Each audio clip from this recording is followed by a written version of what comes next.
Hey guys, welcome to Redneck Off the Range, and today I have another update on the lake. It's actually the same day that I did the last update, but I've got more updates now. So, in the last update, I talked about how I felt that there was still at least one fish in the lake because I kept seeing these really big splashes.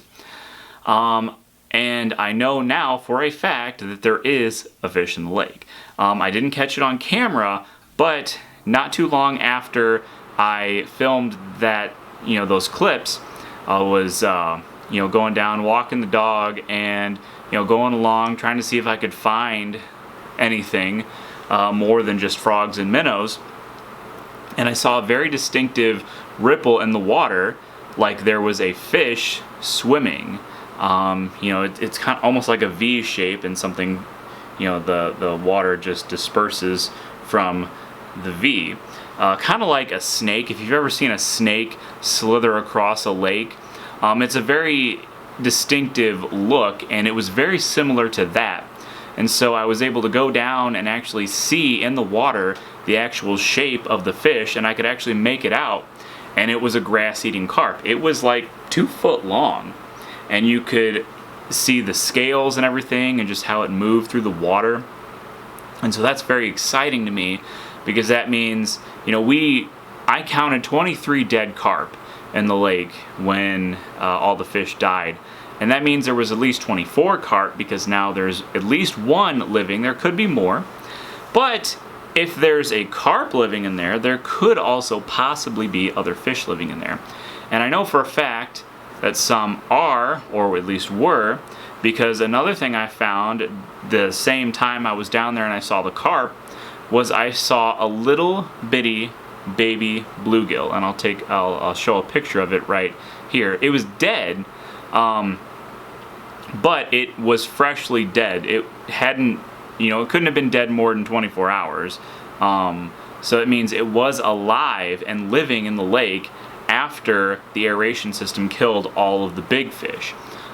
So that means that maybe there were some eggs, or maybe even some freshly hatched eggs, that were still, those little bluegill fry, were living in the shallowest parts of the lake and were able to survive. Now, how many more there are out there, and if there are any others like bass or crappie or catfish out there, I have no idea. But I'm thinking about baiting a minnow trap and putting it out in the shallow part of the lake and seeing if I can catch anything other than fathead minnows, because I know there's lots of fathead minnows in there. Obviously, there was at least one baby bluegill in there. I'm sure there's more, and if there's baby bluegill, there could be other baby fish or just even small adolescent fish in there. So I'm curious to see if I can catch anything.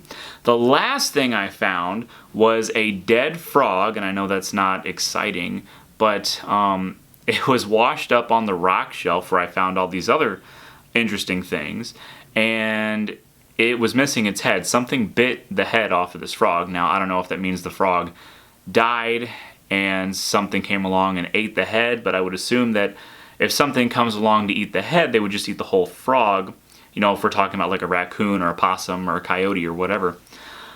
Or the other possibility is maybe there's a bass or a crappie or something still alive in the lake, and it attacked the frog, got part of the frog and swam off, and the rest of the frog washed up on shore. I'm not really sure.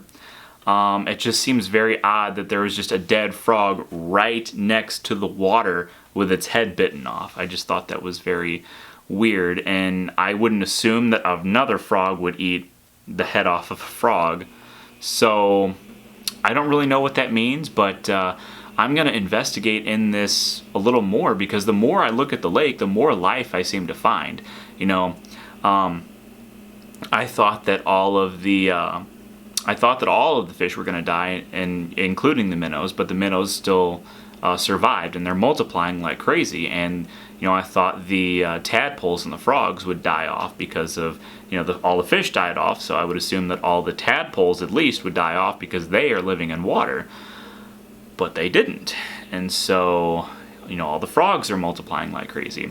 But I mean, like even the trees, like the cedar trees in the back of the lake, a lot of those actually died right after we had this huge catastrophe on the lake, where it just made the water toxic, and the cedar trees on the backside of the lake, actually, they just all died, all out of the blue, right after that happened. So, I mean, it was, the water definitely was toxic to all these different things, but somehow, against all odds, a carp managed to survive, some baby bluegill, maybe some other baby fish managed to survive, and of course all the fathead minnows managed to survive, and all the frogs. So I just think that is awesome, and I can't wait to see what other life I can manage to find living in the lake, if there is any more. And of course, once we put fish in the fall, or possibly even in the spring, just how very excited to see how this lake develops after just like basically completely dying off, or what seemed to be like the lake was completely dying off. So I'm gonna bait a minnow trap, and I'm gonna throw it out in the lake, and we're gonna see if we can catch anything other than fathead minnows and frogs. All right, it took me a little while to get something rigged up here, so hopefully it doesn't fall apart, but let's get this out in the water there.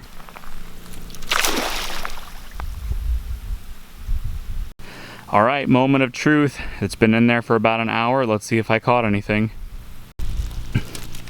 Oh my God, you guys.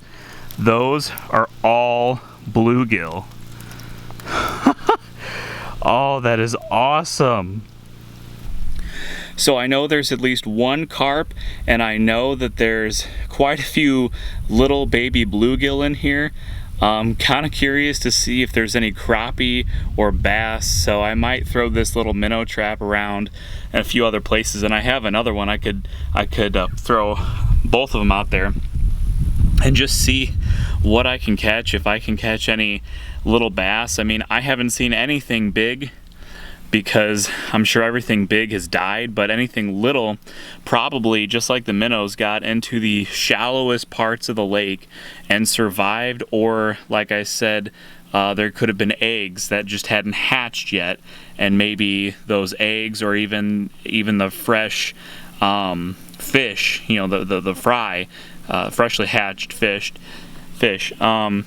maybe they were able to be up in the shallow parts of the lake and survive. So I'm really excited about that, because it means that we do have fish here. They're just not big, at least not most of them. So anyway, I'll try to come up with some more updates, yeah, so subscribe to my channel. Until next time, be safe.